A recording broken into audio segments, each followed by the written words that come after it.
આ બસ અમારા ગામના રૂટ ઉપર હાલતી બસ છે. 10 મિનિટ મોડું થી બસ વાળા બસ કરી નાખી છે હાલતી. यही नहीं, अभी और सुनिए। અને આપણો ભાઈબંધ જાય છે ગામડે એકલો, પહેરે બીજા 5 બાસ્ક લઈને જાય છે. આ છે આપણો મરદના ઘર ભેગું થાને ભાઈ. તો હવે આપણા ભાઈબંધને છેલ્લા રજાના રામ રામ કહી દીધા છે ને ભાઈબંધ જાય છે. Hello guys, welcome back to the vlog. ને આજના વિડીયોમાં ફરીવાર તમારા બધાનું સ્વાગત છે. બધાને જય દ્વારકાધીશ. ને આજનો વિડીયો આપણે કરીએ છીએ સાંજેથી શરૂ, કારણ કે કારખાનેથી ઘરે આવી ગયા છે. ને એમાં વાત એમ છે કે આપણા દોસ્તારનો ફોન આવ્યો હતો ને આપણો એક ભાઈબંધ છે એ કાયમ માટે જાય છે ગામડે રહેવા માટે, કારણ કે સુરતમાં એને સેટિંગ બેઠતું નથી. આપણે જવાનું છે એને બસમાં બેસવા માટે, નારે આપણો થોડોક સામાન છે ને મોકલાવવાનું છે ઘર તરફ. તો હબદેને છે ને બસ સ્ટેશન આપણે પહોંચી જઈએ, તો આપણે પહેલા પહોંચી જ ગયો છે.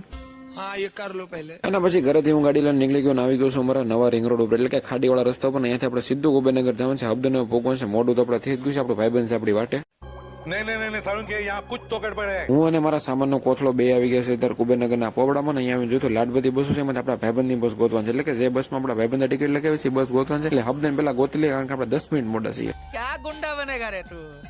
આ બસ અમારા ગામના રૂટ ઉપર હાલતી બસ છે. 10 મિનિટ મોડું થી બસ વાળા બસ કરી નાખી છે હાલતી. ઉપાધિ કર્યા જેવું નથી. આપણા ભાઈબંધે આ બસમાં ટિકિટ નથી લખી, આપણે તો બીજી બસ છે એટલે ટાઈમસર ભોગી ગયા, એટલે ઉપાધિ નથી. બાકી બસની મેં ગાડી થોડાવી પડે. यही नहीं, अभी और सुनिए। અને આપણો ભાઈબંધ જાય છે ગામડે એકલો, પહેરે બીજા 5 બાસ્ક લઈને જાય છે. આ છે આપણો મરદના ફાટિયા જેવો આપણો ભાઈબંધ, કારણ કે એની ઇન્ટર્નશિપ થઈ ગઈ છે પૂરી, એટલે સુરતમાં એનો હવે કઈ કામ નથી, દેહ ભેગનો વેતીનો કરીએ છીએ. અને આ છે ભૂમિ ટ્રાવેલ્સની બસ, જેમાં આગળ એને છે ને ચડાવી દેવાનો છે. ઘર ભેગું થાને ભાઈ.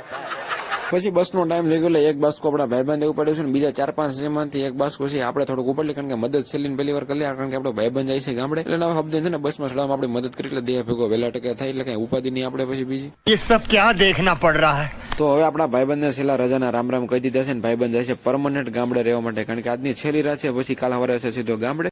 A few moments later. તો મારા ભાઈબંધને કમ્પ્લેટ આપણે બસમાં ચડાવી દીધું છે ને બસ અત્યારે કુબેરનગરના પોપડામાંથી કમ્પ્લેટ નીકળી ગઈ. કાલે સવારે છે એક ગામડા, એની સાથે આપણે વિડીયોને અહીંયા પૂરો કરી. તો આજના વિડીયો માટે એટલું જ. મળી બીજા વિડીયોમાં, ત્યાં સુધી બધાને ગુડ બાય.